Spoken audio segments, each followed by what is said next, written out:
Voilà, bonjour mesdames, messieurs, c'est un plaisir de vous retrouver. Après Abraham qui nous a occupés pendant 2 ans, nous allons aborder une question ou un sujet peut-être encore plus compliqué que l'histoire d'Abraham, celle du Dieu d'Abraham, pas seulement du Dieu d'Abraham, mais aussi du Dieu d'Israël. Donc la première question que j'aimerais aborder avec vous, c'est la question du nom. D'où vient ce nom?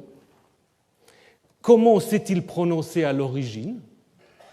Pourquoi le judaïsme, à un moment donné, a renoncé à prononcer ce nom?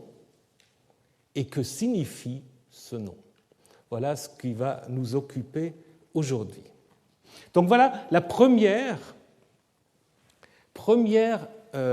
narration sur l'origine d'abord de la relation entre Israël et son Dieu, et aussi la première narration sur le nom divin, qui est ici en effet le centre du récit. On a pour la première fois le tétragramme écrit donc en caractère qu'on appelle phénicien ou paléo-hébreu, donc Yod, He, Vav, He. La traduction de la Torah en grec, il y avait encore le savoir que le nom du Dieu biblique peut donc se dire Yahweh. Donc ça, c'est un témoignage très très intéressant. Donc là, vous voyez que nous avons, là je dirais, une source de toute première main. D'autres sources se trouvent du 1er siècle de l'ère chrétienne dans la bibliothèque de Diodore de Sicile, donc historien, pas chrétien. On raconte que chez les Juifs, Moïse disait avoir reçu les lois du Dieu appelé Yahweh. Du Dieu appelé Yahweh. Maintenant, pourquoi alors le judaïsme a-t-il refusé de prononcer le nom divin?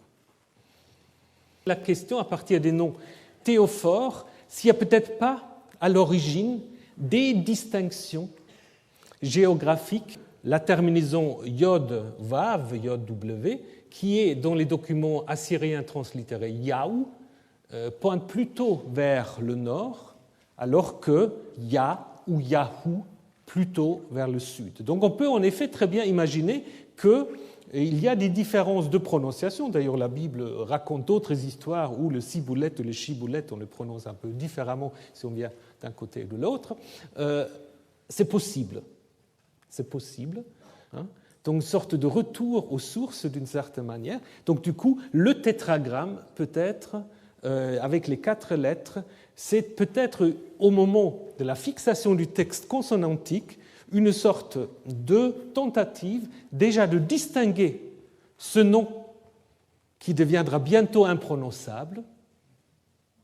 Seulement ce que je voulais vous montrer là, que vous avez à la fois Adonai, donc la substitution dont je vais vous en parler dans un moment, et encore le Yahweh, donc qu'on a ici donc mis ensemble. Et en fait, la lecture erronée Yehovah, que vous connaissez peut-être, qui continue à hanter certaines Bibles ou même certains discours, c'est simplement une lecture erronée des voyelles venant d'un autre mot avec les 4 consonnes. Donc on a essayé en fait de combiner ces Yod, He, W, He avec les voyelles qui ont été mises, et ça donne quelque chose comme Yehovah. Yehovah, donc, c'est donc clairement une prononciation erronée. Alors, je vous souhaite donc une bonne semaine et je vous retrouve la semaine prochaine pour la signification du nom et pour son origine.